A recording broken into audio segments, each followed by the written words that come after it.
Olá, pessoal! Hoje trago uma história forte e cheia de emoção sobre Márcio, um entregador de iFood negro de 35 anos que enfrenta o racismo nas ruas do Brasil. Vamos conhecer a vida dele, os desafios que ele supera e como dois homens brancos de terno cruzam seu caminho com preconceito e crueldade. Preparem-se para uma narrativa com detalhes marcantes, uma vingança e uma reviravolta impactante que vai fazer vocês refletirem. Se gostarem, deixe nos comentários o que acharam e de onde vocês são. Vamos mergulhar nessa história. Márcio Silva, 35 anos, era um entregador de iFood que pedalava pelas ruas de São Paulo com sua bicicleta vermelha, a mochila térmica nas costas e o celular preso no guidão. Negro, de pele retinta e cabelo curto, ele tinha um sorriso fácil que escondia as dificuldades da vida. Morava num quartinho alugado na Brasilândia, periferia da cidade, onde dividia o espaço com sua mãe, Dona Clara, uma lavadeira de 60 anos que ainda trabalhava para ajudar nas contas.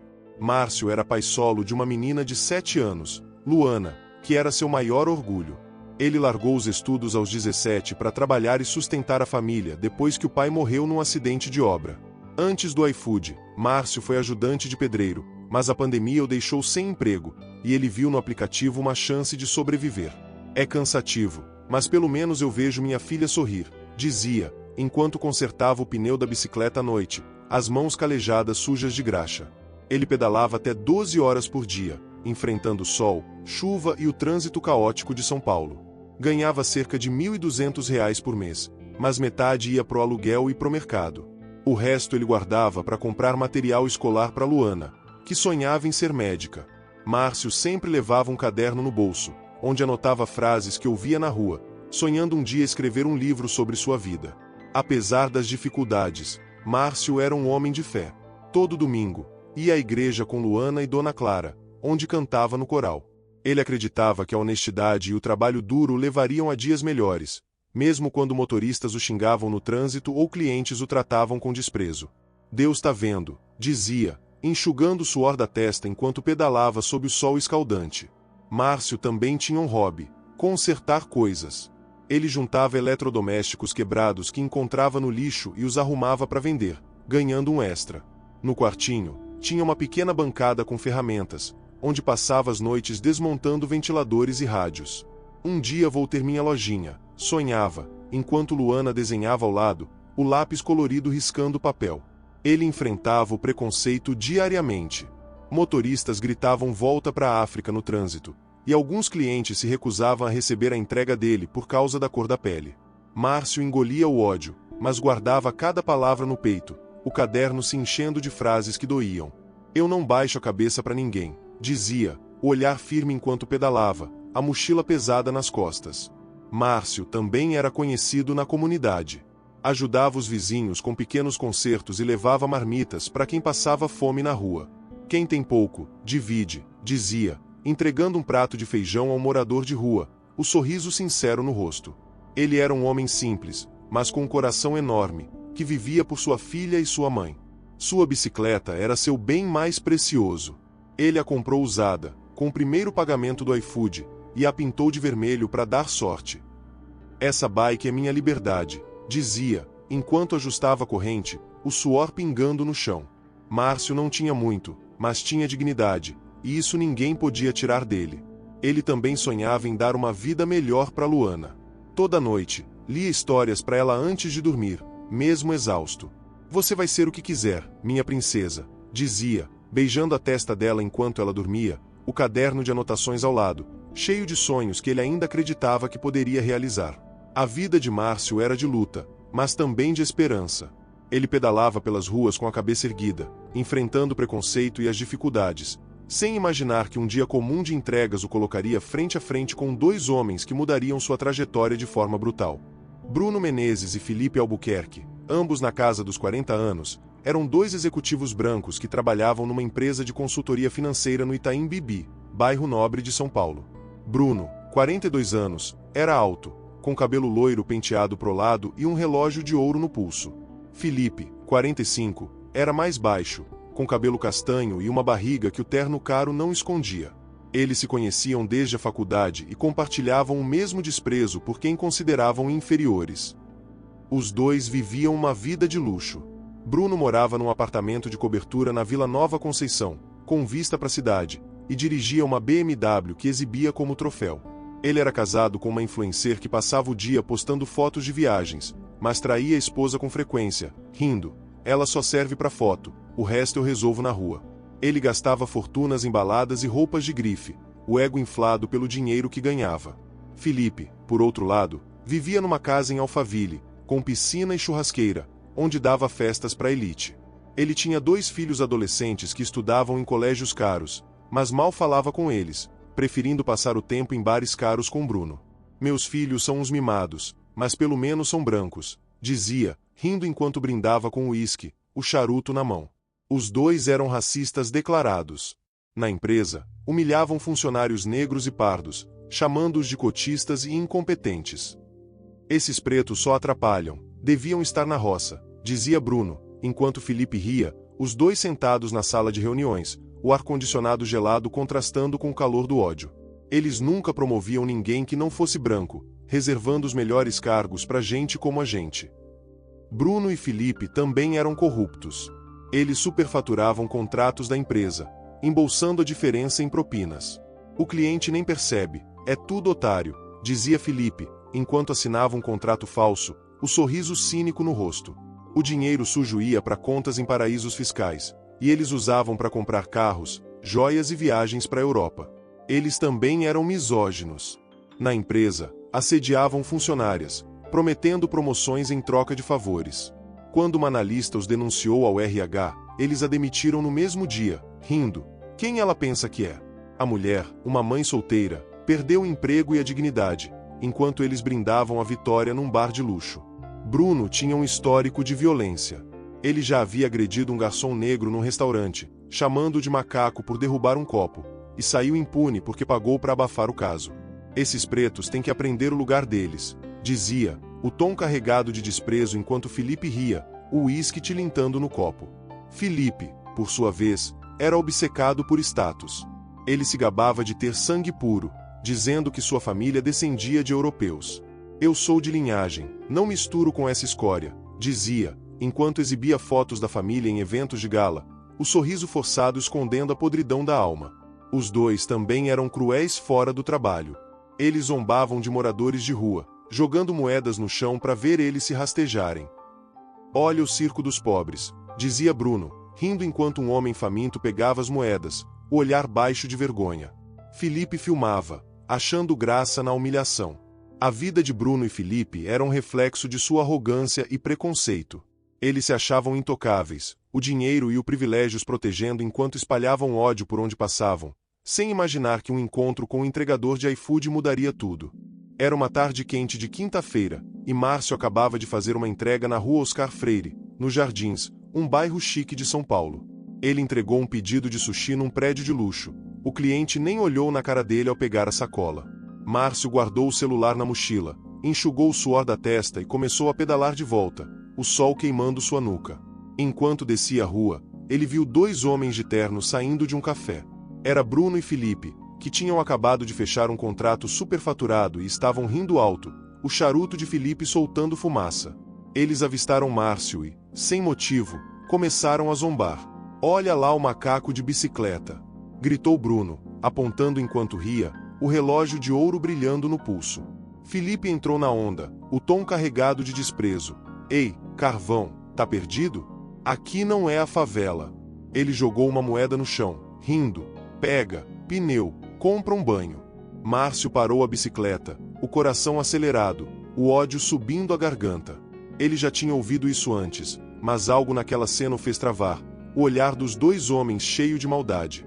"Eu só tô trabalhando, me deixe em paz", disse Márcio, a voz firme, mas tremendo por dentro. Bruno deu um passo à frente, o sorriso cínico no rosto. "Tá falando o quê, seu preto imundo? Tá querendo apanhar?" Ele cuspiu no chão, perto da bicicleta, enquanto Felipe ria, batendo no ombro do amigo. "Esse macaco acha que é gente." Márcio sentiu o sangue ferver, mas pensou em Luana. Ele não podia se meter em confusão, não podia arriscar perder o emprego ou ir preso. "Vocês não valem meu tempo", disse, subindo na bicicleta, o peito apertado de raiva. Bruno pegou uma pedra do chão e jogou na direção dele, acertando a roda traseira. Volta pra senzala, seu lixo! Gritou, enquanto Márcio pedalava rápido, os insultos ecoando na rua. Ele parou algumas quadras depois, o corpo tremendo. Sentou na calçada, as mãos na cabeça, o caderno caindo do bolso. Ele pegou o lápis e escreveu: hoje me chamaram de macaco, carvão, pneu. Eu só queria trabalhar. As lágrimas caíram no papel, mas ele as enxugou rápido, o ódio se misturando com a dor. Márcio sabia que não podia deixar isso passar. Enquanto isso, Bruno e Felipe entraram na BMW, rindo como se nada tivesse acontecido. Esses pretos são todos iguais, uns covardes, disse Felipe, acendendo outro charuto. Bruno assentiu, o olhar frio. Ele teve sorte que eu não quebrei a cara dele. Eles seguiram pro próximo bar, o dinheiro sujo no bolso, sem imaginar que Márcio não esqueceria aquela tarde. Márcio voltou para casa naquela noite, o rosto fechado. Ele não contou nada para Dona Clara, mas Luana percebeu que o pai estava diferente. Tá tudo bem, pai? Perguntou, o desenho de um coração na mão. Márcio sorriu, forçado. Tá sim, minha princesa. Mas dentro dele, uma ideia começava a nascer, uma vingança que ele nunca imaginou que seria capaz de planejar. Ele passou a noite acordado, consertando um rádio velho enquanto pensava. Márcio sabia quem eram aqueles homens. Ele tinha visto o logotipo da empresa no crachá de Bruno enquanto pedalava. Ele não ia à polícia, sabia que não adiantaria. Mas ele tinha um plano, algo que faria Bruno e Felipe pagarem pelo que fizeram, sem imaginar a reviravolta que viria depois. O encontro na Oscar Freire foi o estupim. Márcio, um homem simples e honesto, estava prestes a mostrar que até o mais humilde pode fazer justiça, enquanto Bruno e Felipe, cegos pela arrogância, cavavam a própria ruína. Márcio passou dias pensando no que fazer.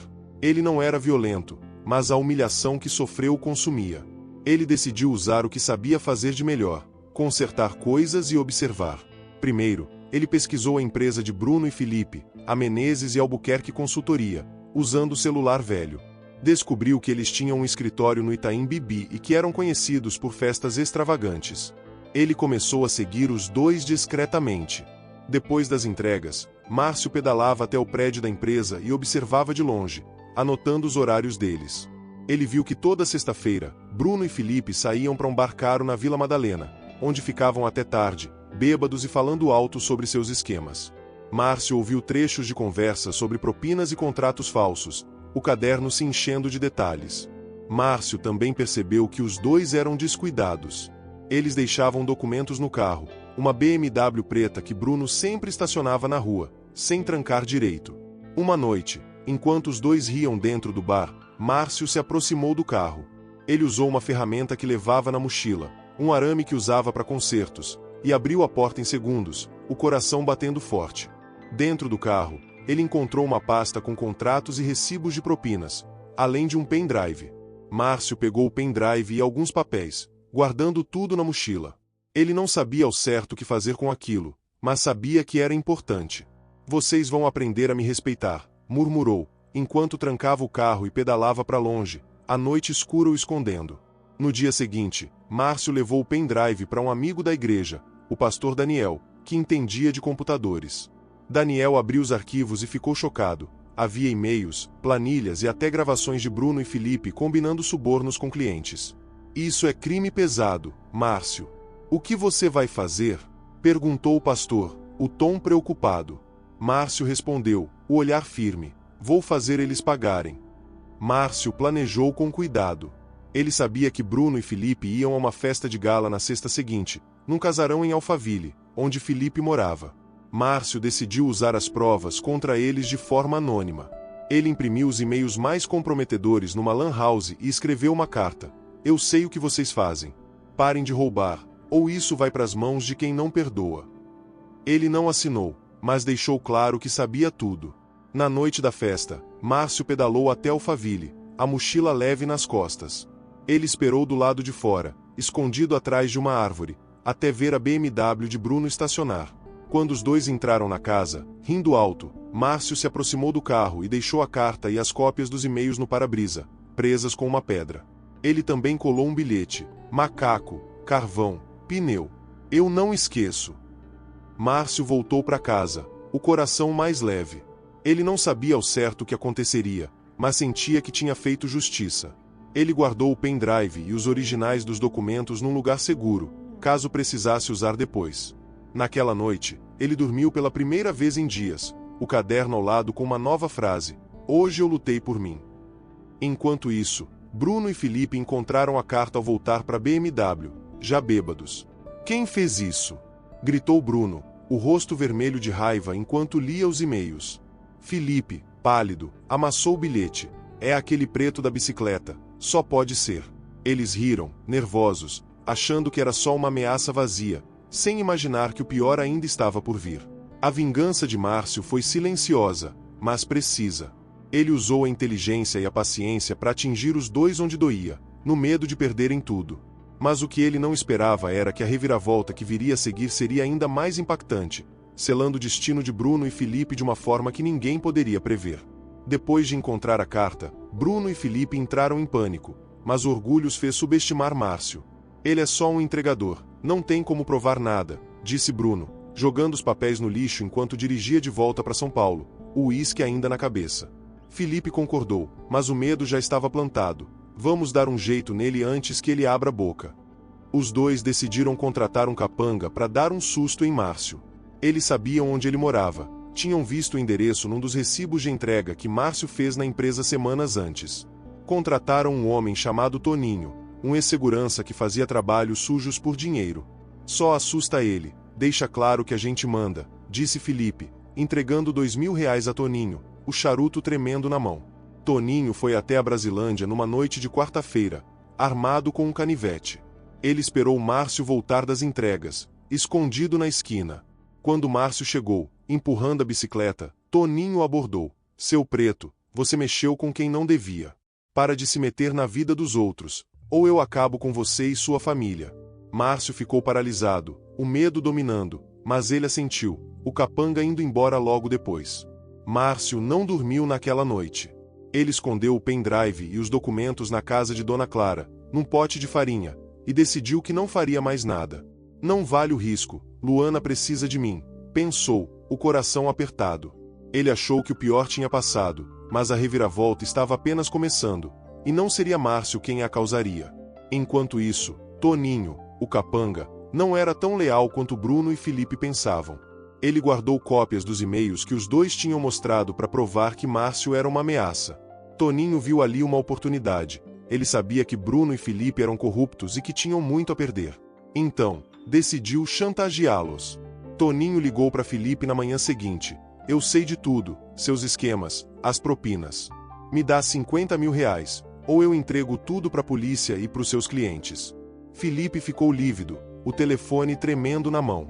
Ele contou para Bruno, que explodiu de raiva. "Esse idiota tá nos traindo." Eles marcaram um encontro com Toninho num terreno vazio na Zona Leste, dizendo que pagariam, mas com um plano sujo na cabeça. Naquela noite, Bruno e Felipe foram ao encontro armados. Eles levaram uma pistola que Felipe guardava em casa, planejando matar Toninho e se livrar do problema. "Ninguém mexe com a gente e vive para contar", disse Bruno, o olhar frio enquanto dirigia, a arma no colo. Mas Toninho não era bobo. Ele levou 2 comparsas, também armados, prevendo uma traição. O encontro virou um caos. Quando Bruno sacou a arma, Toninho e seus homens reagiram. Tiros ecoaram no terreno, e no fim, Bruno e Felipe estavam no chão, baleados. Toninho e seus comparsas fugiram, deixando os dois para trás. Bruno morreu na hora, um tiro no peito, o relógio de ouro manchado de sangue. Felipe sobreviveu, mas ficou paraplégico, o tiro atingindo sua coluna. Felipe foi internado, mas nunca mais andou. Ele perdeu tudo. A casa em Alphaville foi tomada por dívidas, a esposa o abandonou, e os filhos o desprezaram. A empresa faliu quando os clientes descobriram os esquemas, e Felipe acabou num asilo público, sozinho e quebrado, o charuto trocado por uma cadeira de rodas enferrujada. "Eu era o rei", murmurava, o olhar vazio, o ódio que ele espalhou voltando para ele como um bumerangue. Márcio nunca soube dos detalhes, mas ouviu na comunidade que os 2 homens que o humilharam tinham se dado mal. Ele seguiu sua vida, pedalando pelas ruas, o caderno agora cheio de frases de esperança. A reviravolta foi o destino cobrando Bruno e Felipe, e Márcio, sem disparar um tiro, viu a justiça ser feita, o o coração leve enquanto lia para Luana naquela noite. E aí, galera, o que acharam da história do Márcio? Um homem simples que enfrentou o racismo e viu a justiça acontecer de forma inesperada, enquanto Bruno e Felipe pagaram caro pelo ódio que espalharam. Uma reviravolta que mostra que o mal sempre volta para quem o planta. Deixem nos comentários o que acharam e de onde vocês são. Até a próxima, pessoal!